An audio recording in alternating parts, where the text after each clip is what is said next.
Hello,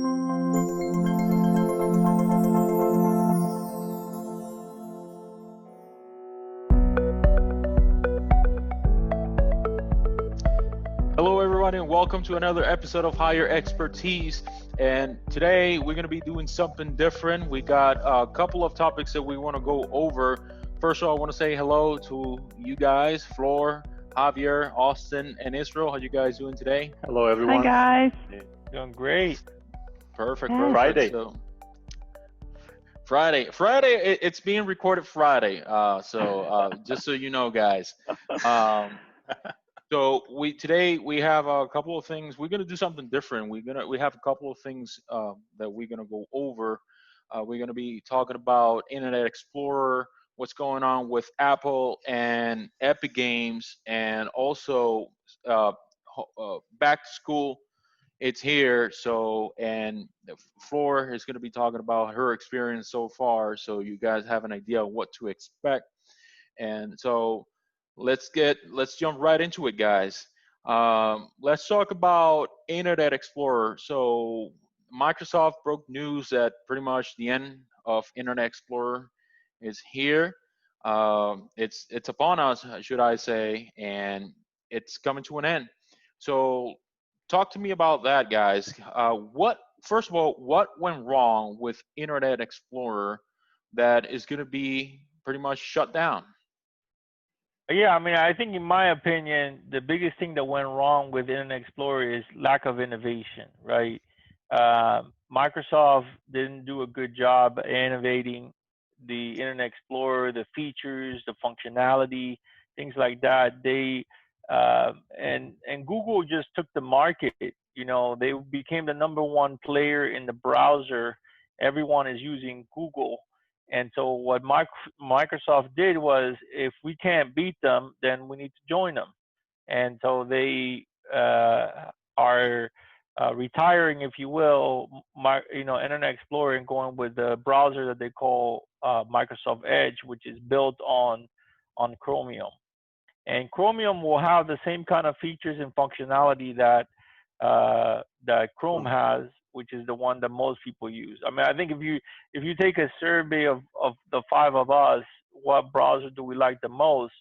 You're going to come up that we like, Chrome, right? Yeah. And so, Now Edge on my side, because I've never really liked Internet Explorer, the look and feel of it. So Edge on the other side, I mean, it's been very helpful to me, and I really like the look and feel of it. You can have several profiles and personalize each profile individually, which is very helpful for someone like us with many Microsoft accounts. Yeah, I would say that, having different devices, having Apple devices and Windows devices, Safari and Microsoft Internet Explorer, they're both just not as superior as Chrome. Chrome kind of works best on both platforms. yeah, Absolutely. And when you use Chrome, you can, from the get-go, you can definitely feel how superior it is from Internet Explorer.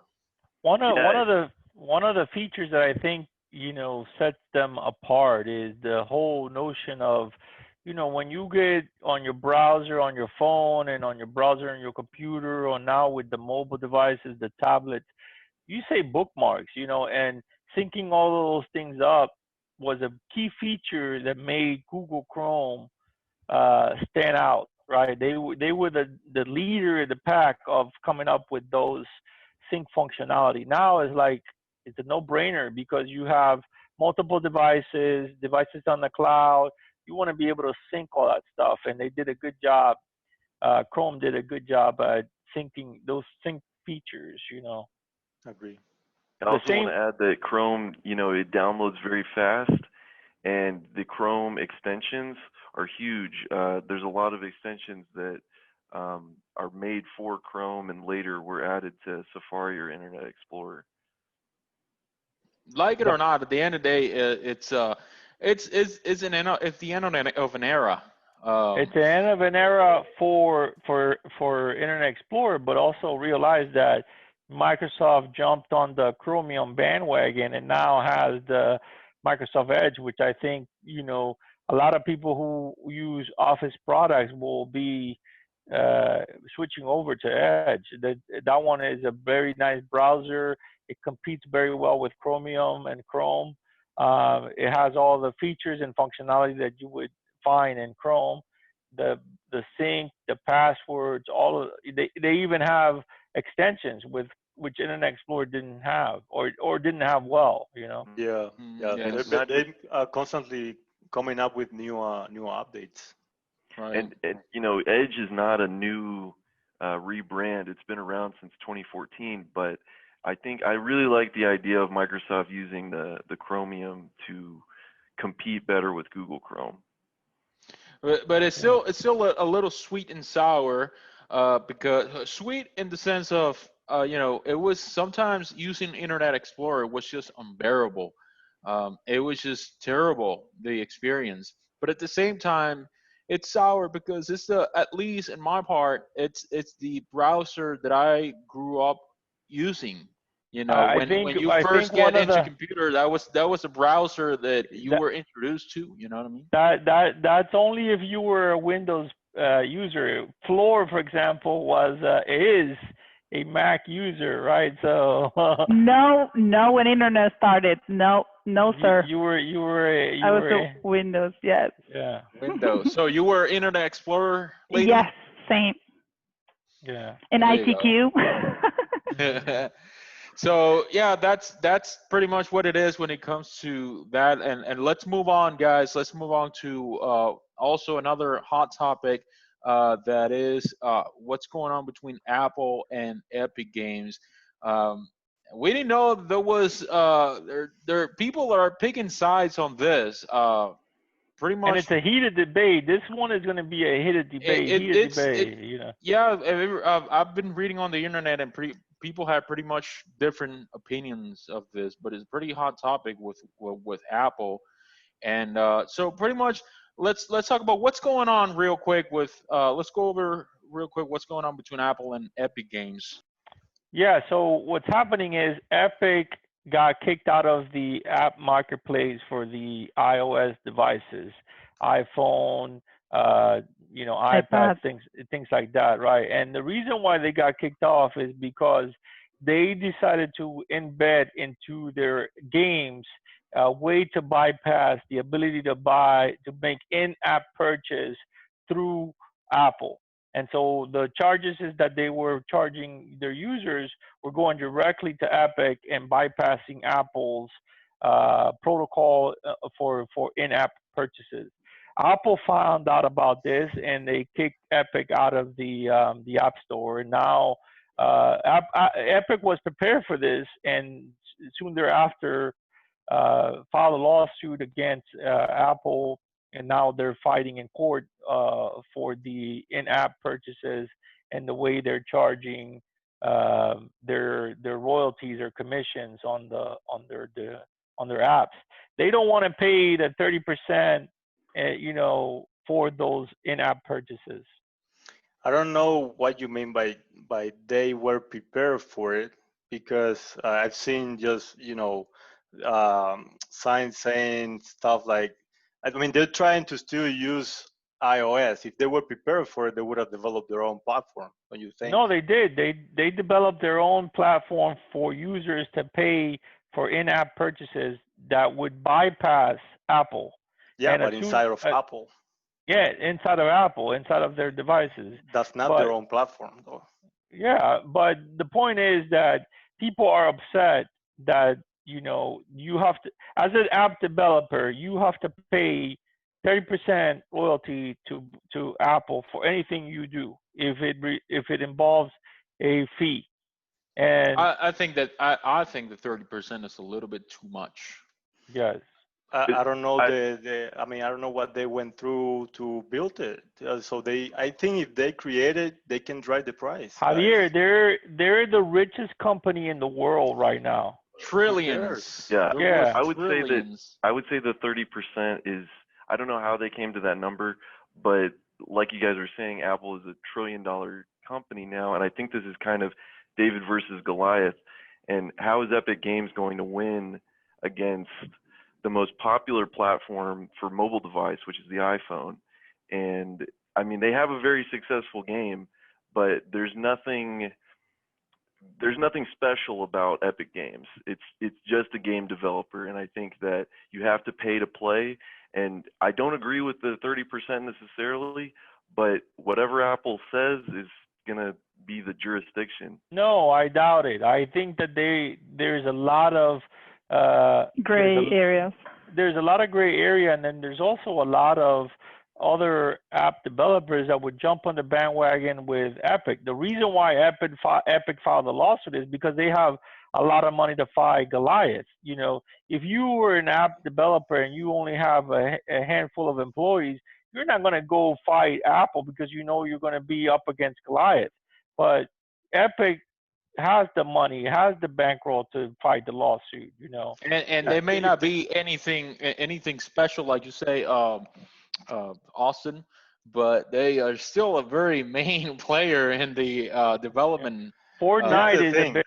Here's the thing. If they have all that money to play Goliath, that same money, why not, put it towards creating their own thing?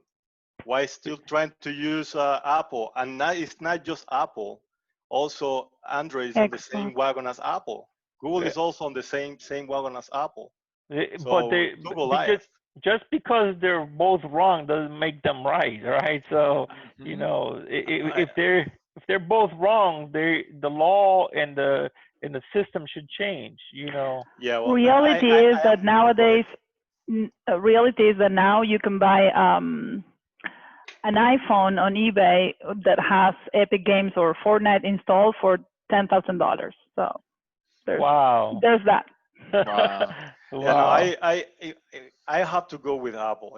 Everyone wants their cut, and if they created it, they want their money. If Epic guess Games if they don't want to pay the fee, then they should work on build their own platform or be limited to the ones that they can use. And The problem is that if you want to use an iOS device, you have to go through Apple, no matter what. Yeah, it's theirs. It's a very unfair and unjust system.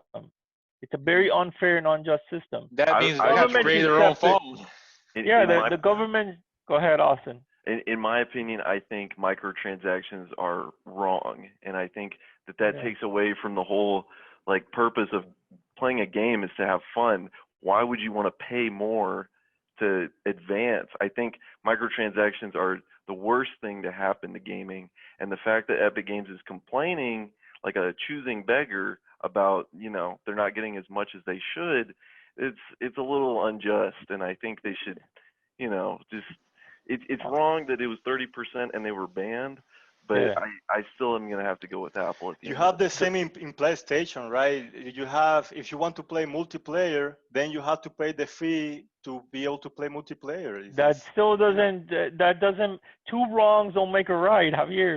If they're I don't know all what wrong, they're all wrong. What are the two wrongs?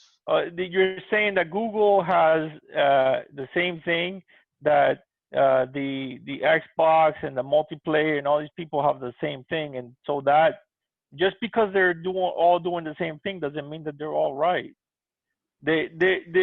You should not be charged 30% for everything you do on any platform, regardless. It's too much. It's too much. Yeah. I don't know what drives that. I don't know how you guys are getting to that conclusion, because if I build something and I want to charge my users for whatever is in there, the users that don't like that can go to another place or build their own place. It's not that complicated. If you try to get around my policies, then you're out. And that's what's happening with these people. They're trying to get around Apple's fee. But why Now would you they're want to out. create that environment? Why would you want to create that? Because I want to get rich. Why wouldn't That's I? why we say You're that already Apple rich. is You're already rich. It doesn't matter. You don't know what's behind all of that. You don't know what they do with all that money. but it's a monopoly, and that's that's it's definitely not okay. a monopoly. It's I guess definitely that we're yet to find out whether Apple is going to use Fortnite to set an example to everybody else, or whether everybody is going to be some sort of exodus where everybody's going to migrate to another, or some people are going to follow Fortnite to another platform. So No, I don't think I don't think you'll have an exodus, but I do think you'll set some precedent on whether they should be allowed to charge 30% for all the in-app purchases. Mm-hmm. Yeah, I Uh, guess now with the through the whole process and whatever news start coming out from the legal thing, then we will know, more details about it. Yeah, definitely. We'll keep an eye on that to see what came first, the chicken or the egg, pretty much. So and lastly, we're running out of time. Let's talk about virtual schooling. Back to school is here, and for example, Floor, you have kids right now in your house. You already finished. You said that you finished your first school. Talk to us about that. How has it been already? How did you get ready for that? How was your how was this week? And how is before, during, and after school, pretty much? I don't know. I think she's I'm still trying trying to figure it out. Yeah. So for the past week, I've been the nurse, the lunch lady, the janitor, the principal, the teacher, and a lot of things. But it's been good. I personally I sign up my kids to go in person. So here you have the choice. You can choose whether you want them to do 2020, 2021 online or in person. We sign them up for in person. I think the need school, the teachers need the kids in school to teach them better. Are you afraid that they will get the virus if they go to school, or what are your thoughts on? I know that you want them to go to school. What are your thoughts on that? Well, that's exactly what I want them to go to school, because I personally think that that's where they need to go to learn. Here is not the right environment because I'm not a teacher. But I want them to go to school as long as the protocols are being followed, as long as they learn the new way to greet their friends, the new way to more frequently wash their hands, and the way, to wear their mask. I told my kids, if you don't feel like you can keep the mask on for 7 hours, then you're gonna come back to here. The house. No option. If you feel like they're not following the protocol, I'm not going to be there. So I told them whenever if, because we don't know if in September 8th they're going to start in person or not. But if they start, I told my kids, I need to know what's going on. And, if I feel that they're following the protocols, then it's okay. They can get the virus. They can get the virus. Yeah. How do you control like the interactions at school? How do you monitor whether they're following protocol? I think that's a gray area, right? Because I think it's going to be hard for parents to monitor all that stuff. It's going to be hard. So in my opinion, if you take care of yourself with social distancing, wearing the mask, and washing your hands. We're talking about kids, Florida. I know. These are a little different. I know. And it's going to be hard. That's what I'm saying. We personally signed them up for in-person, so that we have the option, you know what I mean? Like if I don't feel comfortable at a point, I'm gonna bring them back home here. Do they give you the ability to say, okay, I want to start with in school classroom, and then switch them over to virtual? They want you to commit for at least 9 weeks with your decision, but 2 months. So it's a month. 2.5 months. Yeah. So it's for the grading period, but if my kid doesn't feel okay, or if he feels like if he has a headache or anything, they can be present, which is great. They cannot be absent, and they can be here at home and studying here, which is great. And as far as what we were trying to organize here to have for them to be ready for Monday, we set them up one individual place or desk for them. to be consistent with all their devices. And Do they give you like a list of equipment that you need if you wanted to homeschool them? Like if you want them to be at home, and do they tell you got to get Zoom, you got to get Teams, you got to get a laptop, you got to get a tablet? System requirements. Yeah. So no, they have an iPad. Benicio, the youngest, he has an iPad, and the other ones have Chromebooks because they're older. That's, I mean, they've had them for years now, so it's their iPad. Yeah, I know, I got it. They've had them for a while, but now that we have this pressing need that some students may not go to school, is the school giving out a list of requirements that you will need? They don't have to, because they install everything on theirs. I mean, their IT department manages all that, so they have what they need to have there. Or let's say they have like it's not the Apple Store, but they tell them you need to download this or that. But what about for the computer you're using at home? Yeah, they told them what to use. They told you the requirements, that, I mean, the browsers and the everything. It's not, they're not using their personal computers, they're using their school computers. Okay. But for example, Toby was complaining about his school computer that not working correctly, so he borrowed mine and he's using mine. So yeah, everything is accessible for them there. And yes, so they have a platform where they have to, and I think this is great learning for them. They are managing time greatly. They are, I mean, all this coordination between the hand and having to, select where they want to go, the application they need to go to, or the instructions are in one platform. What they need to, I mean, back in the day, when I had a lesson, I had to open a book and go to page 50 and read there and write the answers. Technology now makes it a lot more easier, right? So well, but it's I don't think it's easier. I think it's a lot of more coordination that they need, and I think that they're being more prepared for the future, for what we're doing right now as adults. Yeah, I agree with Flor. I think the technology, it's like a discipline. And, recently coming out of college, we had a lot of mixed learning. So it was some online classes and some in-person classes. And I would not recommend that, a first grader or a fifth grader even would use online learning like a lecture. But, it's never too early to start using a keyboard and start typing, because you're absolutely right.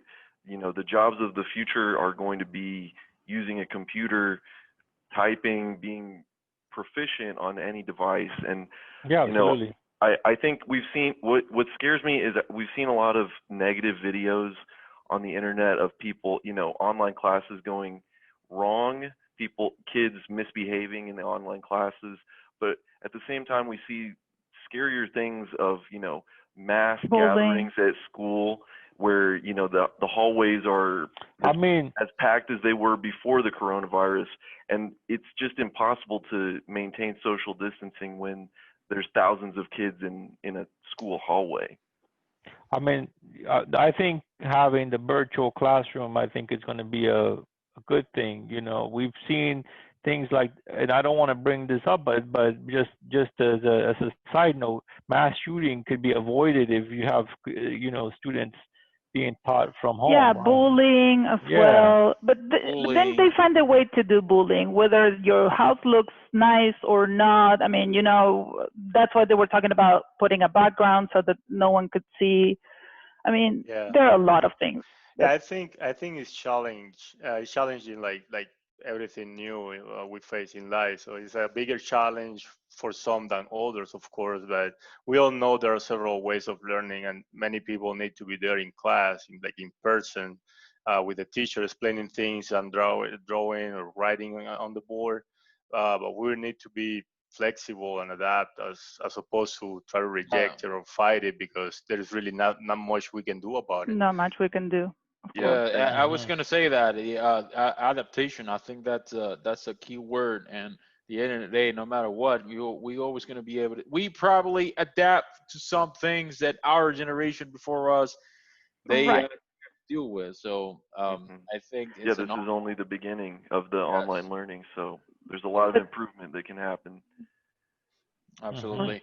So all And it's right, great guys, for we're us. running out of time, and let's wrap it up. Thank you guys for being here. We probably gonna uh, follow up on some of these topics. Comment down below if you had an opinion about any of these topics or if you have any suggestions, and make sure you follow us on social media, LinkedIn, Instagram, YouTube, Vimeo. Go to our website, sendian.com, if you need any support. And with that being said, thank you guys, and we're gonna see you on the next show. Take care, guys. Thank you, See everyone. Thank you guys. you. thank you.